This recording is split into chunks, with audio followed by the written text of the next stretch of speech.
కాబట్టి దేవి భాగవతంలోని కథలను గురించి తెలుసుకుందాము. మహాదేవి ఈ పురాణాన్ని అర్ధ శ్లోకంతో చెప్పింది. అదే శిష్య ప్రశిష్యుల ద్వారా ఇంత గ్రంథంగా విపులీకరించబడింది. కనుక గాయత్రికి సాటి వచ్చే మంత్రం కానీ, దేవత కానీ, తపస్సు కానీ లేవు అని అంటారు. అలాంటి ఆ గాయత్రి ఈ గ్రంథంలో సరహస్యంగా ప్రతిపాదించబడింది మరియు ప్రతిష్ఠించబడింది. అందుకనే మరి ఇంకా ఏ మహాపురాణాలు దేవి భాగవతంలో 16వ కళకైనా కూడా సాటి రావనడము, ఇందులో ఉన్నటువంటి ధర్మ ప్రబోధము, మణిద్వీప వర్ణన, దేవీ గీత మరింకెక్కడా కూడా లభించవు. అందుచేత దేవీ భాగవతాన్ని పఠించడము మరియు వినడము అత్యంత పుణ్యప్రదాలు, భుక్తిముక్తి ప్రదాయకాలు. దీని ప్రభావాన్ని త్రిమూర్తులు కూడా పూర్తిగా వివరించి చెప్పలేరు అంటే అతిశయోక్తి కాదు. కనుక ఆ తల్లి పాదపద్మాల నుంచి రాలిపడినటువంటి ఒక రేణువును శిరసా వహించి ఆ త్రిమూర్తులు తమ తమ విధులను నిర్వర్తించగలుగుతూ ఉన్నారు. అలా జగదారాధ్యులు అవుతూ ఉన్నారు. ఇంతకన్నా మహాదేవి మహిమకు నిదర్శనం ఏం కావాలి? ఆ జగదంబికకు నమస్కరిస్తున్నాను.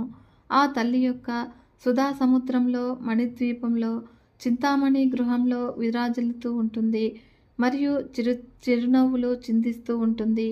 సన్నిధిలో నిలిచి మహేశాచ్యుత చక్రాది దేవతలు, సకల ఋషులు ఉపాసిస్తూ ఉంటారు. ఆ తల్లి యొక్క ఈ జగత్తుకి సమస్త శ్రేయస్సులు కలిగించుగాక. సౌనకాది మహామునులారా, ఇంతటి మహిమాన్వితమైన శ్రీమద్ దేవి భాగవతాన్ని వినాలి అనే కోరిక మీకు కలగడము, వినిపించే అవకాశం నాకు కలగడము, నిజంగా ఇదంతా కూడా దేవి అనుగ్రహమే. కనుక ముందుగా ఆ జగన్మాతకు నమస్కరించి ఆరంభిస్తున్నాను అని భక్తులతో ఆలకించండి అని మహర్షి ఇలా వివరిస్తూ ఉన్నాడు. శౌనకాది మహామునులు కలికాల దోషాలకు భయపడి బ్రహ్మదేవుని ఆజ్ఞ మేరకు నైమిషారణ్యంలో తలదాచుకున్నారు. కూడా యజ్ఞయాగాది క్రతువులు విధి విధానంగా నిర్వహిస్తూ ఉన్నారు. మధ్య మధ్యలో విరామ సమయాల్లో కాలక్షేపం కోసము పురాణ శ్రవణం చేస్తూ ఉన్నారు. అలా అష్టాదశ పురాణాలు రచించినటువంటి వ్యాస భగవానుడికి సాక్షాత్తు శిష్యుడైనటువంటి సూతుడు ఒక్కొక్కటిగా పురాణాలు వినిపిస్తూ ఉన్నాడు. అందరూ కూడా శ్రద్ధాసక్తులతో వింటూ ఉన్నారు. ఒక రోజున శౌనకుడు, మహానుభావులారా, సూత మహర్షి అష్టాదశ పురాణాలను సమగ్రంగా అధ్యయనం చేశావు. నువ్వు ధన్యుడవి. మీ గురువుగారి అనుగ్రహం వల్ల నీకు పురాణ లక్షణాలు మరియు పురాణ రహస్యాలు అన్నీ కూడా పూర్తిగా అవగతమయ్యాయి. దీనికి తోడు శ్రోతలకు తనువు పులకరించేటట్లుగా రోమహర్షణంగా కథ చెప్పే నేర్పు నీకు పుట్టుకతోనే లభించింది. కనుక మా అదృష్టం బాగుండి నువ్వు ఈ పుణ్యక్షేత్రానికి ఇలా దయచేశావు. కనుక మేమంతా కూడా ధన్యులము. ఇప్పటికీ చాలా పురాణాలు చెప్పావు, మేము విన్నాము. అయినా కూడా మాకెవ్వరికి కూడా తృప్తి తీరలేదు. అమరులు అమృతం సేవించాడు, తృప్తి పొందారా? ఇంతకీ ఏమిటట ఆ అమృతం గొప్ప? ఎంత సేవిస్తే మాత్రము ముక్తి వస్తుందా? అదే దేవి భాగవతామృతమైతే వెంటనే సంకటాలు తొలగిపోయి ముక్తి లభిస్తుంది. సుధాపానం కోసమని మేమంతా కూడా ఎన్నెన్నో యజ్ఞాలు చేశాము. అయినా కూడా శాంతి లేదు. యజ్ఞఫలము స్వర్గప్రాప్తి, కొంతకాలానికి ఆ స్వర్గం నుంచి పతనం కావడము, సంసార చక్రంలో పడటము, ఇలా నిరంతరము కూడా పరిభ్రమించడమే కదా. త్రిగుణాత్మకమైన ఈ కాలచక్రంలో పడి తిరుగుతూ ఉన్నటువంటి మానవులకు మోక్షం లేదు. జ్ఞానం ఒక్కడే ముక్తి మార్గము. అందుచేత పరమ పావనము, అతి గుహ్యము, ముక్తిదాయకము మరియు మోక్షులకు అత్యంత ప్రియము అయినటువంటి దేవి భాగవతాన్ని సవిస్తరంగా మాకు వినిపించు అని కాది మహామునులు అడగ్గా ఈ అభ్యర్థనకు సూతుడు ఎంతగానో సంతోషించాడు. మరియు శౌనకాది మహామునులారా, నేను ధన్యుణ్ణి, నా భాగ్యమే భాగ్యము. వేద సంహితమైనటువంటి భాగవతం చెప్పమని మీరు అడిగారు అంటే నేను పవిత్రుని అయ్యాను. తప్పకుండా చెబుతాను. సర్వ వేదాలకు, సర్వ శాస్త్రాలకు, సర్వ ఆగమాలకు సారభూతమైనటువంటి దేవీ భాగవతము అతి రహస్యమైనది మరియు అతి గుహ్యమైనది. అయినా కూడా మీ వంటి యోగ్యులు అడిగారు కనుక వివరంగా చెబుతాను. యోగులకు ముక్తిప్రదమై బ్రహ్మాది దేవతలకు సేవ్యమై మునీంద్రులకు ధ్యేయమైనటువంటి ఆ తల్లి పాదపద్మాల జంటలకు నమస్కరించి ఇప్పుడే మొదలు పెడుతున్నాను, శ్రద్ధగా ఆలకించండి అని. పురాణోత్తమము, సర్వరసాలయము, భగవతి అనే పేరుతో ప్రసిద్ధము.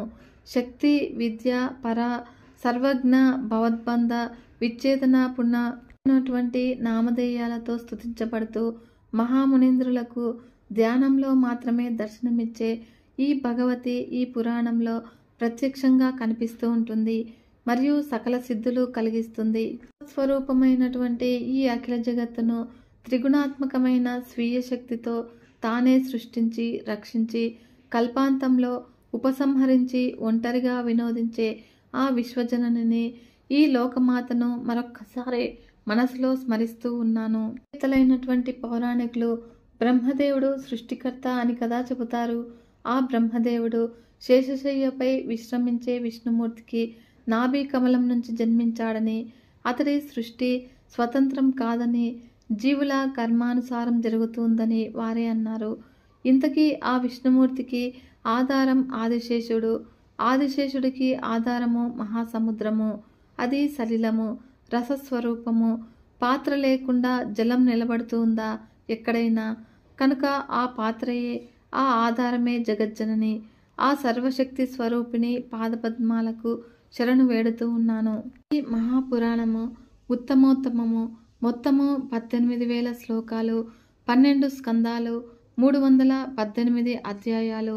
ప్రథమ స్కందంలో 20, ద్వితీయ స్కందంలో 12, తృతీయ స్కందంలో 30, చతుర్థ స్కందంలో 25, పంచమ స్కందంలో 35, షష్ఠ స్కందంలో 31, సప్తమ స్కందంలో 40, అష్టమ స్కందంలో 24, నవమ స్కందంలో 50, దశమ స్కందంలో 13 మరియు ఏకాదశ స్కందంలో 24, ద్వాదశ స్కందలో 14 అధ్యాయాలు ఉంటాయని ప్రణాళిక అంతా కూడా గ్రంథారంభంలోనే తెలియజేశాడు వ్యాస భగవానుడు. పురాణానికి 5 ప్రధాన లక్షణాలు ఉన్నాయి. సర్గము, ప్రతిసర్గము, వంశము, మన్వంతరాలు, వంశానుచరితం అనేవి పురాణంలో ఉండాలి. మరియు నిర్గుణ స్వరూపిణి అయినటువంటి లోకమాత జగత్ సృష్టి కోసం 3 రూపాలు ధరించింది. అవి 1 సాత్విక శక్తి మహాలక్ష్మి రూపంగాను, రాజశక్తి మహాసరస్వతి రూపంగాను, తామస శక్తి మహాకాళి రూపంగాను ఆవిర్భవించింది. కాబట్టి దీనిని సర్గము అని అంటారు శాస్త్రవేత్తలు. అటుపైనే త్రిమూర్తులు ఉత్పత్తి జరిగింది. పాలన కోసము హరి, ఉత్పత్తి కోసము బ్రహ్మ, నాశనం కోసము రుద్రుడు. దీన్ని ప్రతిసర్గము అంటారు. మరియు రాజులకు సంబంధించి సూర్యచంద్ర వంశాలను, రాక్షసులకు సంబంధించి హిరణ్యకశపు, ప్రభృద్రుల వంశాలను వివరించడమే వంశము. మరియు స్వయంభువుడు మొదలుకొని ఆయా మనువులను, వారి కాలాలను వర్ణించి చెప్పడమే మన్వంతరాలు. అంటే వారి వంశాల అనుక్రమాన్ని తెలియజెప్పడమే వంశానుచరితము. ఇలా పురాణాలన్నీ కూడా పంచలక్షణ యుక్తాలు. ఇవి కాక వ్యాస భగవానుడు 1,25,000 శ్లోకాలతో భారతాన్ని రచించాడు. దాన్నే ఇతిహాసము అని అంటారు. పంచమ వేదము. ఇంతవరకు చెప్పినది ఎందుకనో సూతుడు 1 నిమిషం అడిగాడు. అప్పుడు సౌనకుడు మళ్ళీ ఇలా ప్రశ్నించాడు. సూత మహర్షి, నువ్వు సర్వజ్ఞుడవి, అందుచేత ఆ పురాణాలు ఎన్ని, అవి ఏమిటి, సవిస్తరంగా తెలియజేయి. మేము కాలానికి భయపడి ఈ నైమిషారణ్యంలో నివసిస్తూ ఉన్నాము. కలిదోషము కలికైనా కనిపించని ప్రదేశం మాకు చూపించు మహానుభావ అని మేమంతా కూడా ప్రార్థిస్తే, అలనాడు బ్రహ్మదేవుడు ఒక మనోమయ చక్రాన్ని సృష్టించి మాకిచ్చాడు. అది దొర్లించుకుంటూ దీని వెంట వెళ్ళండి. దీని నేమి ఎక్కడ శిథిలమవుతుందో ఆ ప్రదేశము పరమ పావనమని గ్రహించండి. కలి ఎప్పుడూ కూడా ప్రవేశించలేడు కూడా. అక్కడ మీరంతా మళ్ళీ సత్యయుగం వచ్చే వరకు కూడా హాయిగా నివసించండి అని ఆజ్ఞాపించాడు. ఆయన మాట మీద చక్రాన్ని దొర్లించుకుంటూ బయలుదేరాము. ఇక్కడికి వచ్చేసరికి దాని నేమి శీర్ణమైంది. అందుకే ఇది నైమిష క్షేత్రం అయింది. ఈ ప్రదేశము పరమ పావనము. కలికి ప్రవేశం లేదు. అందుకని దీన్ని నివాసంగా చేసుకున్నాము. బీతులైనటువంటి ఈ సిద్ధులు, ఈ మునులు అందరము కలిసి ఇక్కడే ఉంటూ హింస లేని యజ్ఞాలను కేవలము పురోడాశాదులతో చేస్తూ కాలం గడుపుతూ ఉన్నాము. మళ్ళీ సత్యయుగం వచ్చే వరకు కాలక్షేపం చెయ్యాలి కదా. ఇంతలోకి మా భాగ్యము నువ్వు ఇక్కడికి వచ్చావు. సంహితమైనటువంటి ఈ పురాణాన్ని సవిస్తరంగా చెప్పు. మాకు వేరే మరొక పని ఏమీ లేదు కనుక ఏకాగ్ర చిత్తంతో వింటాము. కథా మాత్రంగా చెప్తే తృప్తి కలగదు కనుక ధర్మార్థ కామ మోక్షాలను చాలా అందంగా వర్ణించాడు కదా వ్యాసుడు. ఈ దేవి భాగవతం అంటే అది సకల గుణగణాలకు నిలయము. మరియు జగన్మాత నాట్యంలాగా అది చిత్ర విచిత్రంగా ఉంటుంది. సమస్త దోష నిషకము, అఖిల వాంఛా ప్రదాయకము కనుక దయచేసి వివరంగా చెప్పండి అని కోరగా శౌనకుడు మళ్ళీ ఇలా అభ్యర్థించేసరికి సూతుడు ఇంకా సంబరపడ్డాడు. ప్రవచనాన్ని కొనసాగించాడు. మహామునులారా, పురాణాలు ఎన్ని, అవి ఏవి అని కదా అడిగారు. వ్యాసుడు రచించిన మహాపురాణాలు 18. వాటి పేర్ల మొదటి అక్షరాలను గుచ్చెత్తి గుర్తుపెట్టుకోవడానికి వీలుగా ఒక శ్లోకం ఉంది.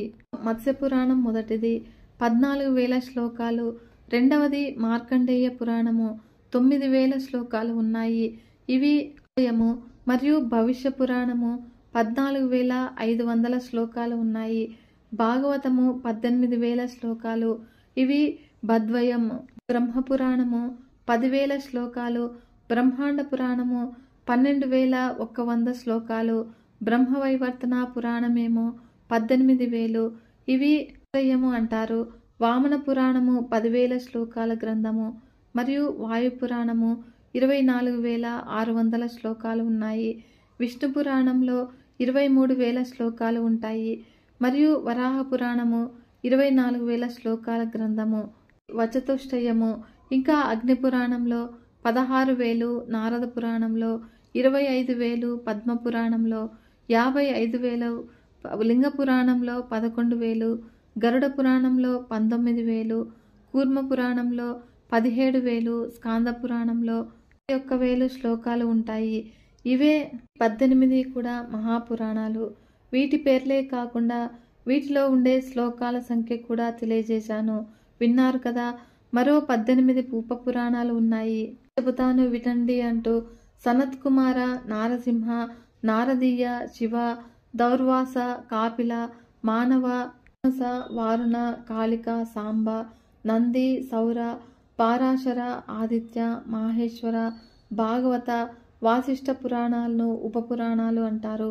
ఇవన్నీ వ్రాసి ఇంకా మహాభారతం రచించాడు వ్యాస మహర్షి. మన్వంతరాలన్నింటా కూడా ద్వాపర యుగం ఉంటుంది. ప్రతి ద్వాపరంలోనూ విష్ణువే వ్యాసుడుగా జన్మించి ధర్మచింతనతో యథావిధిగా పురాణాలు రచిస్తాడు. అఖండంగా ఉన్నటువంటి వేదాన్ని బహుదా విభజిస్తూ ఉన్నాడు.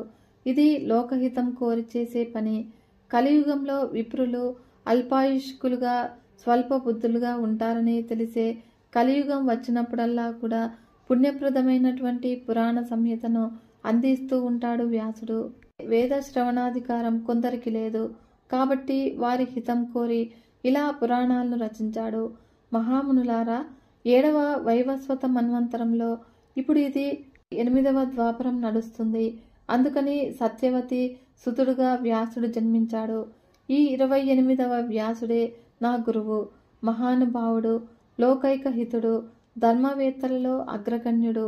రేపు 29వ ద్వాపరం వస్తే ద్రౌణి వ్యాసుడవుతాడు. ఇప్పటికీ 27 వ్యాసులు గడిచిపోయారు. వారంతా కూడా పురాణ సంహితలు రచించిన వారే. మునిపుంగవులారా, ఈ దేవి భాగవతము ఒక కల్పవృక్షము. దీని ఫలాలను ఆస్వాదించాలనే కోరికతో, సంసార మహాసముద్రాన్ని తరించాలి అనే వాంఛతో ఆఖ్యాన రసాయనాలన్నీ ప్రేమగా శ్రద్ధగా శుకుడంతటి వాడు ఆలకించాడు. అద్భుతమైన ఈ పురాణాన్ని వింటే భూలోకంలో ఎవరికైనా ఇంకా కలిభయం అంటూ ఏదీ ఉండదుగాక ఉండదు. సూత మహర్షి హయగ్రీవ వృత్తాంతాన్ని ఇలా వివరించాడు. మహామునులారా, సావధానంగా వినండి. పరమ తేజస్వి దేవదేవుడు అయినటువంటి విష్ణుమూర్తి జీవితంలో జరిగిన ఒక అపూర్వ సంఘటన చెబుతున్నాను. ఒకానొకప్పుడు జనార్దనుడు 10,000 సంవత్సరాల పాటు రాక్షసులతో భయంకరంగా మహాయుద్ధం చేసి బాగా అలసిపోయాడు. ఎక్కుపెట్టి ఉన్నటువంటి ధనస్సును అలాగే ఒక సమతల ప్రదేశంలో నేలకు ఆంచి పైకొనకు గడ్డమాంచి శరీర భాగమంతా కూడా ధనస్సుపై మోపి అలా నిలబడే విశ్రమించాడు.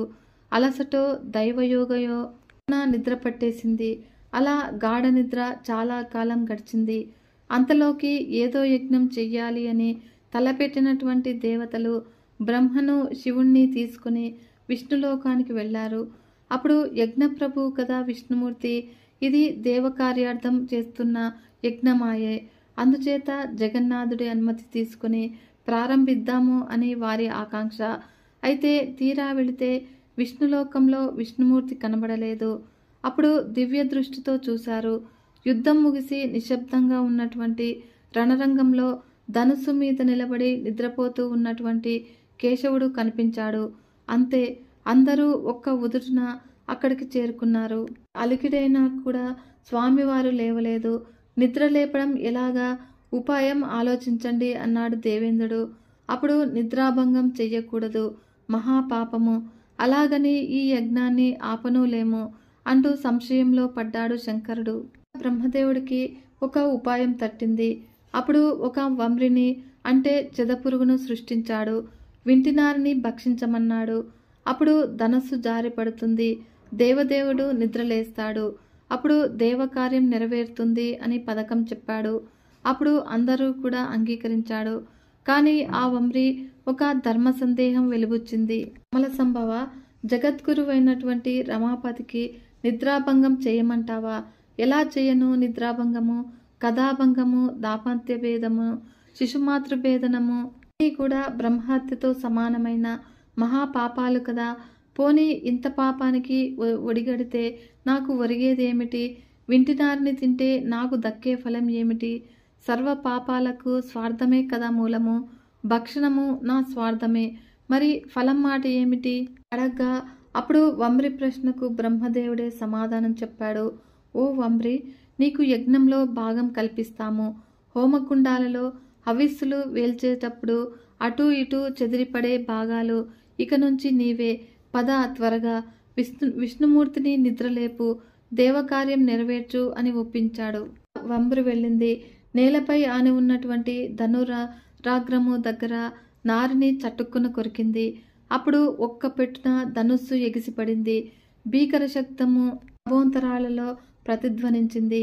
అప్పుడు దేవతలంతా కూడా భయపడ్డారు. బ్రహ్మాండము సంక్షోభించింది. భూమి కంపించింది. సముద్రాలు గుర్నిల్లాయి. తిమింగలాలకు కూడా వణుకు పుట్టింది. మని మారుతాలు వీచాయి. పర్వతాలు క్రక్కదిల్చాయి.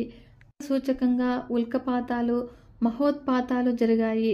అప్పుడు హఠాత్తుగా సూర్యుడు అస్తమించాడు. చీకట్లు దట్టంగా వ్యాపించాయి.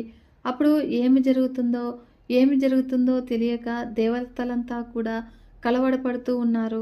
తాపసులారా, ధనుస్సు పైకొనకు ఆంచి ఉన్న శిరస్సు, దేవదేవుడి శిరస్సు, కుండలమండితమైనటువంటి శిరస్సు త్రుటిలో తెగి ఎటో ఎగిరి ఎక్కడో పడింది. అలా కొంతసేపటికి చీకట్లు విడిపోయాయి. బీభత్సము శాంతించింది. అప్పుడు శిరస్సు లేని మొండం కనిపించింది. అప్పుడు దేవతలంతా కూడా బావురుమన్నారు, భయపడ్డారు, నిశ్చేష్టులయ్యారు. అందరూ కూడా జగన్నాయక, నువ్వు దేవదేవుడవు, సనాతనుడవు, ఏమిటి దారుణము, ఏమిటి మాయ, నీ శిరస్సు ఎవరు ఖండించారు, ఏమైపోయింది? నువ్వు అచ్చేద్యుడవే, అభేద్యుడవే, అదాహ్యుడవే, అంటే అగ్నికి కాలనివాడవు అని నువ్వు ఇలా అయిపోతే మరింకా దేవతలలో మిగిలేది ఎవడు? అంతా మరణిస్తారు. నీ పట్ల మాకున్న ప్రేమ, గౌరవము, ఆదరము ఏమైపోయాయో, స్వార్థము నుంచి నిన్ను పోగొట్టుకున్నాము అని ఏడుస్తూ ఉన్నాము. మేము తలపెట్టినటువంటి యజ్ఞానికి ఇది యక్షులలో, రాక్షసులో కల్పించిన విఘ్నం కానే కాదు. మాకు మేమే చేసుకున్నాము. స్వయంకృతము. ఎవరిని నిందిస్తాము? అందరము పరాధీనమే. ఏమి చేస్తాము? ఎక్కడికి పోతాము? ఎంత మూఢులము. మాకు ఇంకా రక్షకుడు ఎవరు? ఇది సాత్విక మాయ అందామా, లేదా రాజసమో తామసమో అందామా? అన్ని మాయలకు అధిపతివి, జగద్గురువువి, నీ శిరస్సే ఎగిరిపోయింది అంటే ఏమనాలి? ఇలా దిక్కుతోచక డీలాపడి విలపిస్తూ ఉన్నారు. అప్పుడు బ్రహ్మదేవుడు, శివుడు మొదలైన దేవతలంతా కూడా పరిస్థితిని గమనించాడు. బృహస్పతి దేవగురువు కదా, పైగా వేదాంతము వంటబట్టినవాడు. నెమ్మదిగా దేవతలను ఓదారుస్తూ ప్రసంగించాడు. అనుభవులారా, ధైర్యం తెచ్చుకోండి. ఎంత దుఃఖించి ఏమి లాభము? రవ్వంత తేరుకోండి. దేవతలే ఇంత బెంబేలు పడితే ఎలాగా? ఉపాయం ఆలోచించండి. బుద్ధికి పని చెప్పండి. దైవబలము పురుషకారము రెండూ సమానమే. ఇప్పటి కర్తవ్యము ఉపాయమే. ఒకప్పుడు కాదు అన్ని వేళలా కూడా అన్ని విధాలుగా దైవం కంటే అదే ఫలిస్తుంది. బృహస్పతి ఇలా అనేసరికి ఇంద్రుడికి ఉక్రోషం వచ్చింది. దేవగురు, ఎందుకు వచ్చిన పౌరుషమయ్యా? అది వట్టి అనర్థకము. దైవమే గొప్పది. దాని శక్తికి తిరుగులేదు. లేకపోతే ఏమిటి ఈ దారుణము? దేవతలు, దేవతా నాయకులు అందరము కళ్ళు అప్పగించి చూస్తూనే ఉన్నాము. విష్ణుమూర్తి శిరస్సు ఎగిరిపోయింది. అప్పటికి బ్రహ్మదేవుడు తేరుకున్నాడు. వేదాంత ధోరణిలో ప్రసంగించాడు. దేవేంద్ర, శుభం కానీ అశుభం కానీ కాలం తెచ్చిపెట్టిన దాన్ని అనుభవించవలసిందే. దైవ సంఘటనను తప్పించుకోవడం ఎవరి వల్ల కాదు. దేహం ధరించాక సుఖదుఖాలు తప్పవు. నా సంగతే చూడు. ఒకప్పుడు ఈ శివుడు నా శిరస్సును ఖండించాడు కదా. శివుడికి శాపవశం వల్ల లింగపాతం జరిగింది కదా. అలాగే ఇప్పుడు హరి శిరస్సు ఏ సముద్రంలోనో పడిపోయింది. అంతా కాలమహిమ. నీ విషయము ఇంతేగా.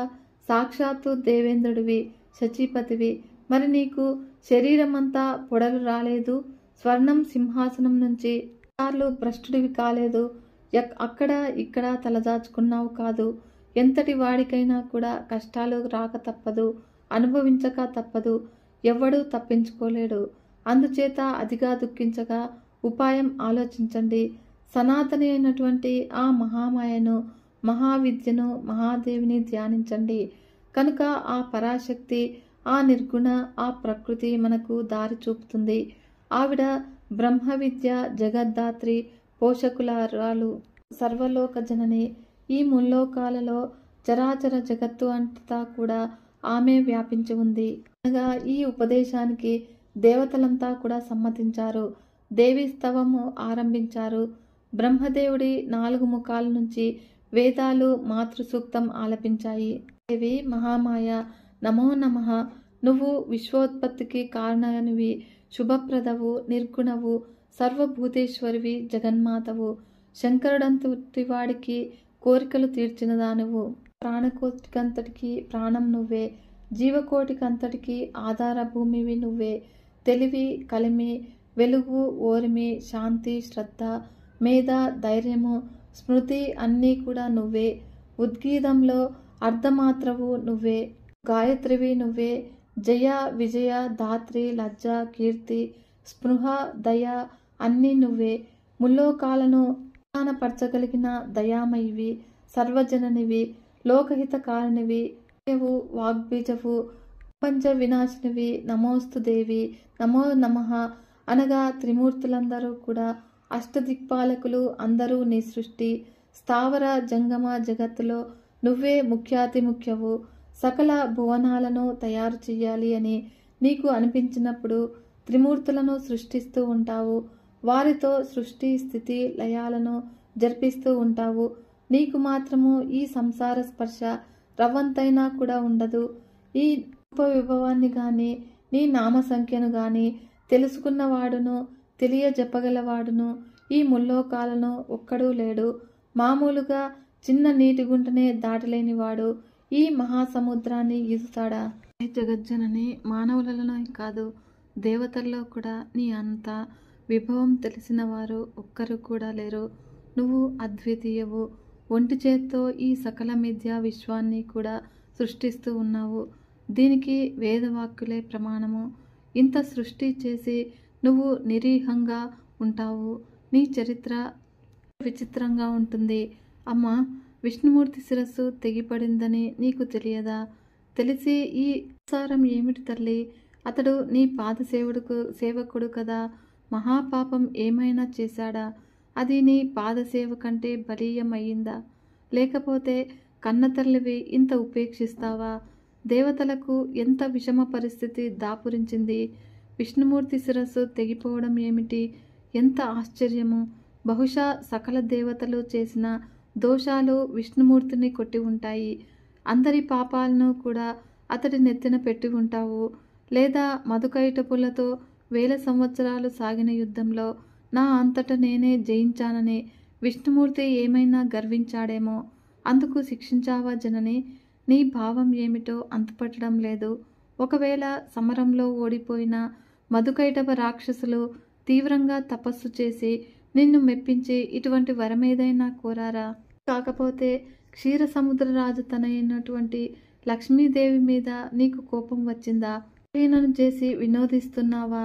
అమ్మా, నీ అంశతో జన్మించాడు విష్ణుమూర్తి.